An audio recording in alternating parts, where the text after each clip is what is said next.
जय श्री कृष्ण। उत्तिष्ठोत्तिष्ठ गोविंद, उत्तिष्ठ गरुड़ध्वज, उत्तिष्ठ कमलाकांत, त्रैलोक्य मंगलम कुरु। भगवान को मैंने उठाया, भगवान को स्नान करा रहा हूँ। अब वस्त्र पहनाए, फिर उनको माला पहनाई, चंदन लगाया। कितना आनंद आ रहा है। आनंद विभोर होकर भगवान को स्नान करा, भगवान को वस्त्र पहनाया, फिर माला पहनाई, फिर चंदन लगाया भगवान को, और बड़े आनंद के साथ चांदी के कटोरे में गरम गरम गाय का दूध शक्कर मिलाकर लड्डू गोपाल को भोग लगाया। फिर चरणों से लेकर मुखारविंद पर्याप्त भगवान को चिंतन कर रहा, कहीं नहीं गया, अपने कक्ष में बैठा है, लेकिन मानसिक पूजा हो रही है। पहले दिन की पूजा में 5 मिनट लगे, कोई असर मन पर नहीं हुआ। दूसरे दिन 7 मिनट लगे, तीसरे दिन 10 मिनट लगे मानसिक पूजा में, फिर 20 मिनट, 1 घंटा। परिणाम यह हुआ कि 5 वर्ष निकल गए मानसिक पूजा करते। अब तो ये 5-5 घंटे एक आसन पर बैठकर समाधि लेता है, समाधि में लीन हो जाता है। मानसिक पूजा निरंतर चल रही है। मैं प्रभु का पार्षद हूँ, यमुना स्नान करा रहा हूँ, लेकिन लोभी तो नहीं था। 5 वर्ष जब हो गए, तन्मय बढ़ने लगी। एक दिन वो ऐसे ही पूजा करने बैठा, मैं भगवान का पार्षद हूँ, यमुना स्नान करके प्रभु को स्नान करा रहा हूँ, प्रभु के वस्त्र पहना रहा हूँ, प्रभु को चंदन लगा रहा हूँ, मल्यार्पण कर रहा हूँ, सुंदर अलंकृत आभूषण धारण किए, और रोज की भांति गरम गाय का दूध कटोरे में भरकर शक्कर मिलाकर भोग धर दिया। लेकिन आज क्या हुआ, दूध में शक्कर। भगत की आंखें बंद है, सोचा ये तो गड़बड़ हो गई, शक्कर ज्यादा पड़ गई। मन कहता पड़ गई तो पड़ जाने दो। अरे वाह, ऐसे कैसे पड़ जाने दो, एक दिन की पूजा थोड़े ही है, रोज रोज की पूजा है। इस शक्कर में तो 3 दिन के भोग का काम चलता। तो मन कहता है कभी चीनी दूध में घुली नहीं होगी, निकल कर रख लो, कल काम आ जाएगी। भगत ने दूध में हाथ डालकर जैसे ही चीनी निकालना चाहा, मेरे गोविंद का प्रकट हो गया। भगत जी का हाथ पकड़ लिया। भगत जी, दूध में चीनी ज्यादा पड़ गई तो पड़ जाने दो, तुम्हारा खर्चा तो नहीं लग रहा है। ये तो मानसिक पूजा थी भैया, ये मानसिक दूधा है, मानसिक चीनी है, तुम्हें मानसिक चीनी में भी चिंता हो गई। भगत ने कहा, वो तो चीनी ज्यादा डालने से खुश होते हैं, आप मुझे क्या मालूम, मैं पहले ही दिन चीनी ज्यादा डाल देता तो ये 5 वर्ष तक 5-5 घंटे पूजा करने की क्या जरूरत थी। सज्जनों, तात्पर्य चीनी से नहीं है। मैं तो ये बताना चाहता हूं कि मानसिक पूजा करते करते, चिंतन करते करते मन इतना एकाग्र हो गया कि उसे लगा कि ये वास्तव ही सत्य की पूजा है। इसे कल्पना नहीं कहते। परमात्मा कभी काल्पनिक नहीं होता है। परमात्मा वो काल्पनिक मानकर पूजा करना अपराध है। वो तो सत्य है, सत्य परम धीमहि, साक्षात सत्य है। भगवान कपिल कहते हैं कि ऐसा मानसिक पूजन नियमित जो करता है, धीरे धीरे उसका मन एकाग्र हो जाता है, और जिसमें तुम नजर डालोगे उसमें तुम्हें परमात्मा दिखेंगे। और माता मेरी क्या मान्यता है, मैं ऐसा मानता हूँ, उत्तम भक्ति ही वही है। अहम सर्वेषु भूतेषु भूतात्मा अवस्थितः सदा, तवज्ञात्य माम मर्त्यः कुरुतेश्चार विडंबना। कण कण में रहने वाले मुझ परमात्मा को जिसने सब में नहीं देखा, उस व्यक्ति की मूर्ति पूजा में भी मैं उसे मिलने वाला नहीं हूं। जिसने कण कण में रहने वाले परमात्मा को जिसने सब में नहीं देखा, माता, उसकी मूर्ति पूजा तो ऐसे ही है जैसे जैसे राख में किया गया है।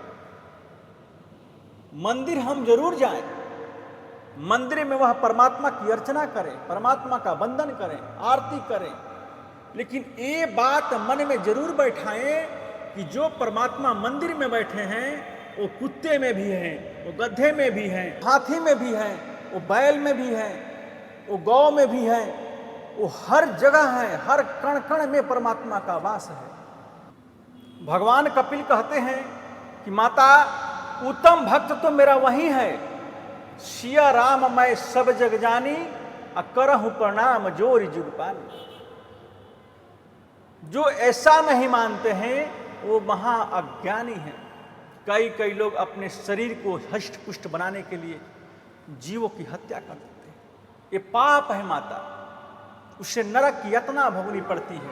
पाप कर्म करने वाले नरक में जाते हैं और फिर संसार में गिरते हैं। माता के गर्भ में जब 1 दिन होते हैं तो अति सूक्ष्म होते हैं, 5 दिन के होते हैं तो कुछ बड़े होते हैं, 10 दिन के होते हैं तो उससे भी बड़े होते हैं, 1 महीना के जब होते हैं तो मातृगर्भ में होते हैं तो उसका सिर का निर्माण होता है, का सिर का निर्माण होता है। 3 महीने का होता है तो संपूर्ण रूप से जीव मातृगर्भ में बड़ा हो जाता है। यदि स्त्री है तो बाएं कुक्षी में और पुरुष है तो दाहिनी कुक्षी में रहेगा। माता देवहूति ने कहा कि मातृगर्भ में जो जीव को बड़ा सुख मिलता होगा, न सर्दी है, न गर्मी है, न शोक है, न मोह है। कपिल जी बोले यह मत पूछो माता, यह मत पूछो माता। माँ के गर्भ में जीव को जितनी तकलीफ होती है उतनी न पहले कभी हुई और न कभी बाद में होगी। गर्भवासा समम दुखम न भूतो न भविष्यति। इतना कष्ट होता है कि हजारों छोटे छोटे कीटाणु जो मातृगर्भ में पलते हैं वो जीव कोमल कोमल शरीर को काटते हैं। जीव तड़पता है, चिल्लाता है, कौन सुने। कभी माँ चटपटी वस्तु का सेवन कर ले तो उसको कष्ट होता है, माँ कभी गर्म दूध का सेवन कर ले तो उसे कष्ट होता है।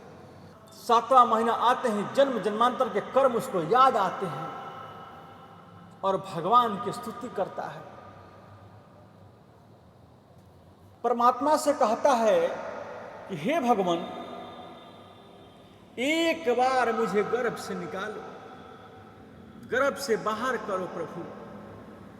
ऐसा भजन करूंगा कि फिर कभी गर्भ में नहीं आना पड़े। भगवान कहते हैं तुम गर्भ में ही स्तुति करते हो, बाहर आते ही यह कष्ट, बाहर आते ही यह कष्ट सब भूल जाओ। जीव कहता है सत्य कहता हूं, एक बार गर्भ से बाहर निकाल कर दे, मैं तुम्हें नहीं भूलूंगा। बड़ी बड़ी प्रतिज्ञा करता है। 9वां महीना पूर्ण हुआ, 10वां मास आरंभ हुआ और जैसे ही प्रसव की वायु का वेग आया, जीव मातृगर्भ से तुरंत संसार में आ जाता है। माता देवहूति ने कहा बड़ा अच्छा हुआ, गर्भ में बड़ी तकलीफ थी, बाहर आ गया सुख मिलेगा। भगवान कपिल ने कहा कि माता सत्य कहता हूं, बाहर भी सुख नहीं है, बताओ सुख मिला किसी को? आप बिल्कुल सत्य समझना। दीन कहे धनवान सुखी, धनवान कहे सुख राज को भारी, राजा कहे महाराज सुखी, महाराज कहे सुख इंद्र को भारी। इंद्र कहे चतुरानन को सुख, ब्रह्म कहे सुख विष्णु को भारी। तुलसीदास विसार कहे हरि भजन बिना सब जीव दुखारी। कौन सुखी है? 3 वर्ष पहले थोड़ा और बड़ा हुआ, बच्चे ने अपने मन को 3 जगहों में बांट दिया, माँ, पिताजी और भाई। और बड़ा हुआ तो मन को मित्र में बांट दिया और पढ़ने जा रहा है, पेट भरने की विद्या सीखने जा रहा है। पढ़ लिख कर डिग्रियां लेकर आए, माता पिता ने शादी कर दी।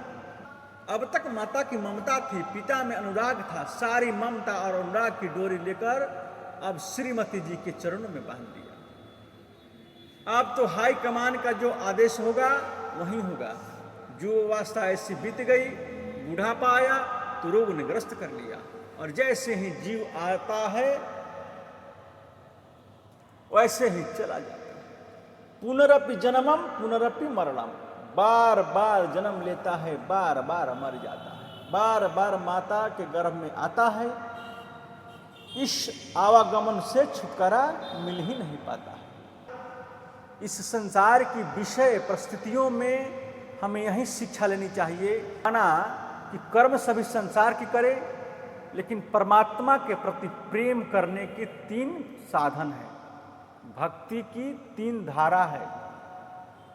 भक्ति आरंभ होती है विश्वास से, परमात्मा के प्रति विश्वास करो।